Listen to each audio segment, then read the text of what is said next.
군사정보 채널 대구구려제국TV 강대국 한국이 개발 중인 KF-21 보람의 전투기에 완전히 새로운 신개념 무기인 레이저 무기를 장착한다는 차세대 미래 계획이 발표되었습니다. 이 소식에 전세계 레이저 무기 기술력을 주도하는 한화가 KF-21 전투기에 탑재할 항공용 레이저 무기의 국산화에 나섰으며 한국형 레이저 무기를 2035년까지 공개한다는 국방정보본부의 발표에 관한 이야기입니다.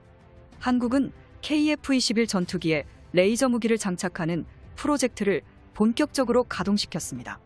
4.5세대 이하 전투기를 다중 레이저로 여러 대를 한 번에 격추시키는 방안도 추가로 공개되었죠.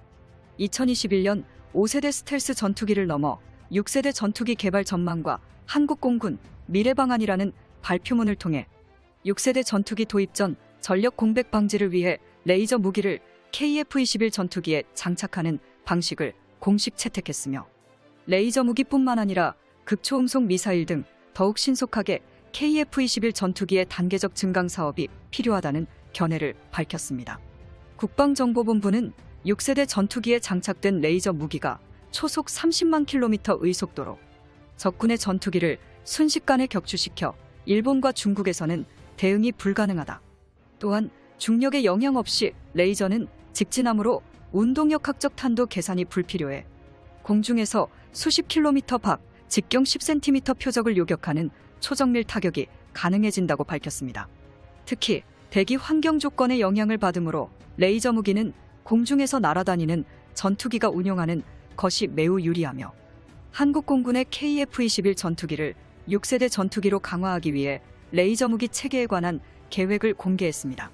미래 항공전투에서 5세대 이하 전투기는 광속 특성을 갖는 레이저를 탑재한 6세대 전투기에 적수가 되지 않으며 6세대 전투기는 4.5세대 이하 전투기를 레이더 탐지 후 레이저 무기를 이용해 곧바로 격추시킬 수 있습니다.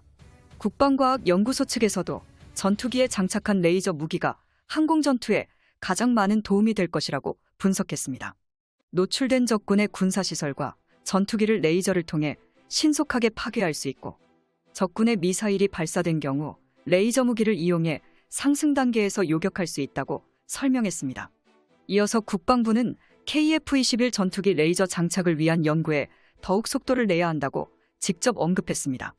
레이저 무기는 현재 국방과학연구소가 세계적인 선두를 달리고 있어 미국과 비교해봐도 한국의 레이저 기술 격차가 크지 않지만 본격적으로 레이저 무기 개발에 관한 무기 개발을 시작하지 않은 나라들은 상당한 기술 격차가 발생할 수 있다며 우리나라도 방심하지 않고 레이저 무기에 관심을 집중시키고 더욱 많은 연구 인력 투자와 예산 투자가 필요합니다.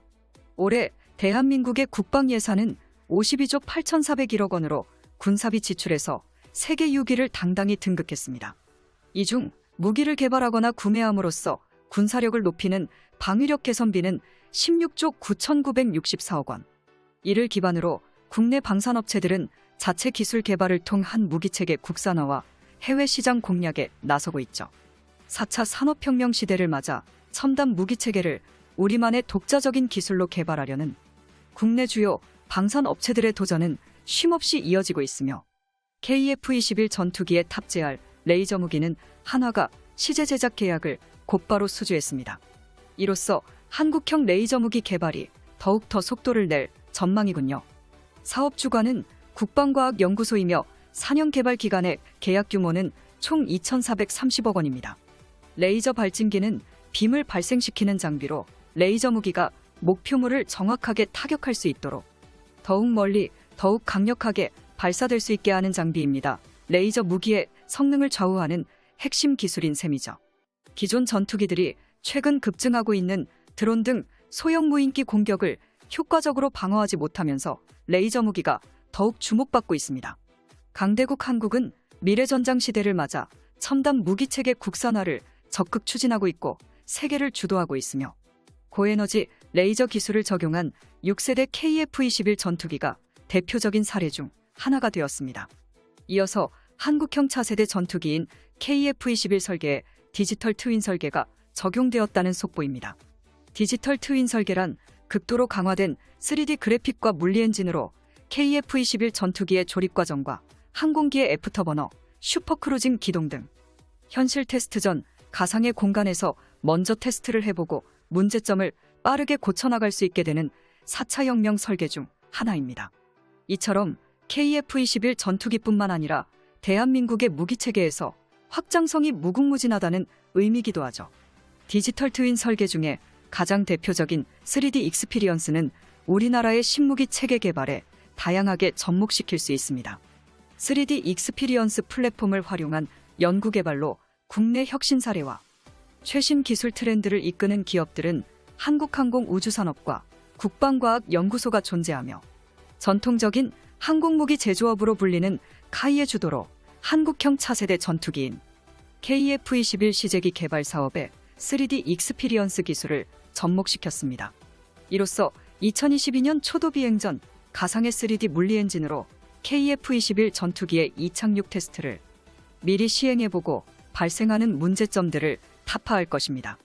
또한 6세대 전투기의 필수적인 A사 레이더에 사용되는 질화갈륨 소재를 모두 한국이 국산화하며 유럽 지역과 중동 지역 등 새로운 레이더가 필요한 지역에 해외 수출 계획까지 활발히 진행 중인 것으로 확인되었습니다. 과거 국방산업발전협의회는 미래 군사기술 확보를 위해 X밴드와 질화갈륨 반도체 집적 회로를 국산화하기로 결정했으며 약 5년 뒤 KF-21 전투기에 A사 레이더가 등장함에 따라 한국이 목적으로 두었던 A사 레이더 반도체 국산화는 100% 해결되었죠. 일본과 중국 전투기의 레이더에 사용되는 실리콘 소재보다 훨씬 뛰어난 성능을 보여줍니다. 한국산 질화갈륨은 전 세계에서도 최상급 기술로 평가받는 고부가 가치 기술로 인정받았습니다. 무엇보다도 KF-21 동체에 적용된 타이타늄 합금과 알루미늄 탄소섬유 복합재 역시 6세대 항공장비 개발에 필수적이며 철강 강국 대한민국이 독자적으로 개발한 신물질 소재로 불립니다. 다양한 금속 및 비금속 복합재를 이용한 KF-21 전투기의 동체에 한국산 타이타늄 합금과 특수 알루미늄 탄소섬유 복합재 등 KF-21 제작 공정의 분말 소결 방식의 3D 프린팅 기술과 확산 접합 기술도 전투기 생산 방식에서 세계 최초로 적용되었습니다. 기체는 모듈식 설계 개념을 적용한 세미 모노코크 형식을 통해 만들어진 부품들로 구성되었고 단자와 복좌 형상에 따라 두 가지의 구조 배치가 설계도에 존재하며 부품 호환이 최대한 많은 공용성을 갖도록 설계됩니다. KF-21 전투기 계획은 약 8조 원이 투입된 한국 역사상 최대의 무기체계 개발 사업으로 평가되고 있죠. 이러한 성과를 전투기의 기초 단계에서 계획에서 실행까지 20년 만에 보여준 국가는 세계에서 한국이 유일하다고 단언 자신할 수 있습니다. 강대국 한국공군의 자부심 KF-21 전투기가 6세대로 변신할 레이저 무기 디지털 트윈 설계에 관한 이야기였습니다.